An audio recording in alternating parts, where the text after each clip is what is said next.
کیا یہ بات سچ ہے؟ پلیز ذرا اس پر سے پردہ اٹھا دیجیے گا کہ کیا کل کوئی بہت اہم قانون سازی ہونے جا رہی؟ جیسے ہی حکومت کو دونوں ایوانوں میں مطلوبہ تعداد حاصل ہو جائے گی تو کابینہ کی طرف سے اس کا اپروول ہو جائے گا اور پھر وہ ایوانوں میں پہنچ جائے گا. ابھی ہم چونکہ متن کا انتظار کر رہے ہیں تاکہ جو ایگزیکٹ انٹینشن ہے وہ سب پر واضح ہو جائے. اچھا، اسحاق ڈار صاحب تو کہتے ہیں کہ قانون سازی نہیں ہو رہی ہے، مطلب ایسا کچھ نہیں کر رہے. یہی بات وزیر قانون اعظم نذیر تارڑ صاحب نے بھی کی. لیکن خواجہ آصف کہتے ہیں نمبرز ہمارے پاس پورے ہیں. تو ایسا کیوں کہتے ہیں؟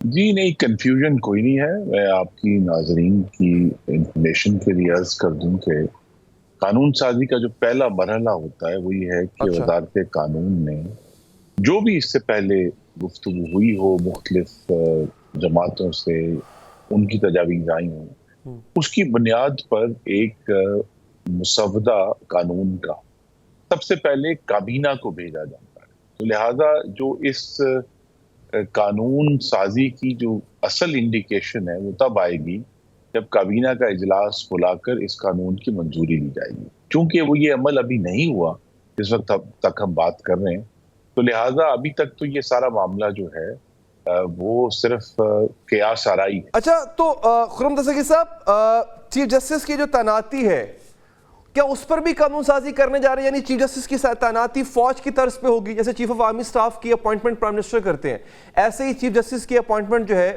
وہ پرائم منسٹر کیا کریں گے؟ اور کیا جو موجودہ چیف جسٹس ہیں ان کی مدت ملازمت میں توسیع بھی زیر غور ہے؟ جی دیکھیے، ہم چونکہ ایک اس وقت حساس موقع پر گفتگو کر رہے ہیں تو لہٰذا جو فائنل اس کا ٹیکسٹ ہے اس کے بارے میں قیاس آرائی مناسب نہیں ہوگی.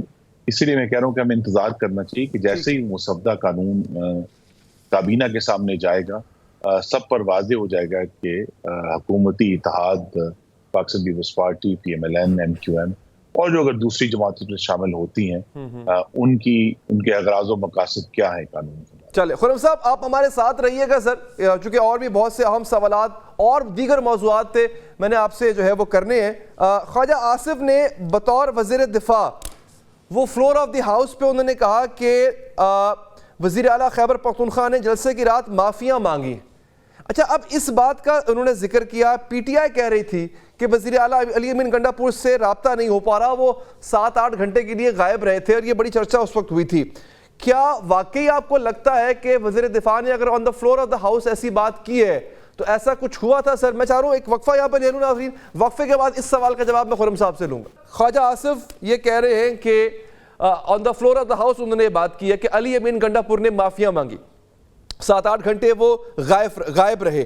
اچھا، اس بات کا ذکر جو ہے خود پی ٹی آئی بھی کر رہی ہے، وہ کسی اور پیرائے میں کر رہی ہے. یہ بتائیے گا کہ جو بات وزیر دفاع نے کی ہے کیا ایسی ہی بات ہے سر؟ جی، جس طرح انٹیلیجنس ایجنسیز کے پاس مکمل آزادی نہیں ہے جو بھی چاہیں وہ کرنے کی، اسی طرح وزیر اعلیٰ کے پاس بھی لامحدود آزادی نہیں ہے کہ جو بھی ان کے منہ میں آئے وہ بول دیں، جس طرح انہوں نے سنجانی میں بولا. سنجانی میں ہم ہر چیز کو سیاسی نظر سے دیکھ سکتے ہیں، لیکن ایک وزیر اعلیٰ جس کے پاس ایک صوبے کے تمام وسائل، پولیس، سیکیورٹی ایجنسیز، دوسرے محکمے موجود ہیں، انہوں نے اس میں 3 بڑی دھمکیاں دی جو کہ ہم سب کے لیے تشویشناک ہیں. پہلی دھمکی تو انہوں نے یہ دی کہ وہ ایک لشکر یا جتھا لے کر آئیں گے ایک دوسرے صوبے کی جیل پہ اور اس جیل کو توڑ کر اپنے پانی چیئرمین اس کو آزاد کرائیں گے. اب یہ بات کیا کسی وزیر اعلیٰ کو کرنی چاہیے؟ نہیں کرنی چاہیے. دوسری انہوں نے دھمکی دی کہ وہ لشکر کشی کر کے ایک دوسرے صوبے کے دارالخلافہ یعنی لاہور جائیں گے. انہوں نے پنجاب کی خاتون وزیر اعلیٰ کو بھی دھمکی دی اور پھر یہ ان کے بارے میں کچھ نازیبا گفتگو بھی استعمال کی. کیا یہ کسی بھی قانون میں یا طریقے میں درج ہے کہ کوئی وزیر اعلیٰ یہ کر سکتا ہے؟ تیسری جو انہوں نے گفتگو صحافیوں میں اور خاص طور پہ خاتون صحافیوں کے بارے میں جس قسم کی میں صرف بیہودہ زبان ہی کہہ سکتا ہوں، اس سے زیادہ نہیں کہہ سکتا، استعمال کی انہوں نے کیا کوئی وزیر اعلیٰ یہ اس چیز کا استحقاق رکھتا ہے؟ اور جو بات انہوں نے پاکستان کی افواج پاکستان کے بارے میں کی، اس کے بارے میں بھی بہت سیریس ایشوز ہیں. اور پھر اس کے بعد جو انہوں نے ابھی اس کے اگلے دن یا 2 دن بعد پشاور میں یہ اندیا دے دیا کہ وہ اپنے صوبے کے لیے افغانستان سے براہ راست بات کرنے کے لیے تیار ہیں. تو جب اس طرح کی ایک انتہائی غیر معمولی، انتہائی غیر آئینی اور اپنے اختیارات سے تجاوز والی گفتگو ہوگی تو غیر معمولی جو اقدامات ہیں ان کا جواب بھی غیر معمولی ہے. یعنی آپ یہ کہنا چاہ رہے ہیں سر کہ جو کچھ ہوا وہ درست ہوا؟ پھر نہیں، میں نہیں کہتا کہ جسٹیفائیڈ ہے. یہ کام کسی بھی ایجنسی کا نہیں ہے کہ وہ کسی بھی منتخب عہدیدار کو طلب کرے. مجھے نہیں معلوم کہ خواجہ آصف صاحب نے جو بات کی ہے اس کا پیرایا کیا تھا، یا یہ ملاقات جو انہوں نے بات کی وہ کہاں ہوئی اور کیسے ہوئی.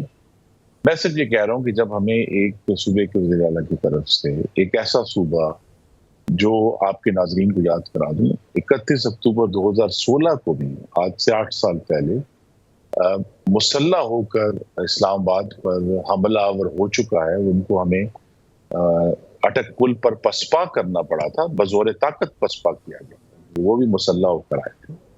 تو لہٰذا وہاں بار بار اگر خیبر پختونخوا سے حملہ ہوگا اسلام آباد کے اوپر، پنجاب کے اوپر لسانی بنیاد کو اٹھایا جائے گا، تو بہرحال کہیں نہ کہیں ہمیں اس سارے معاملے کو کی حوصلہ شکنی ضرور کرنی ہے کہ ایسی گفتگو جو ہے وہ نہیں ہونی چاہیے. اس طرح کی جو انگریزی میں کہتے ہیں انسائٹمنٹ ٹو وائلنس نہیں ہونی چاہیے، تشدد پر ابھارنے والی، اکسانے والی، ابھارنے والی گفتگو نہیں ہونی چاہیے. تو یہ سارے ایشوز جو ہیں، اب اگر ایک صوبے کے وزیر اعلیٰ ہیں تو یہ اب سوال کھڑا ہو گیا ہے کہ اگر صوبے کے وزیر اعلیٰ اس قسم کی انتہائی غیر ذمہ دارانہ اور بد تہذیب گفتگو کریں گے تو ان کو کون سمجھائے گا؟ تو یہ کام بہتر تو اس سارے ہمارے آئینی بندوبست میں صدر پاکستان ہی یہ کام سر انجام دے. اچھا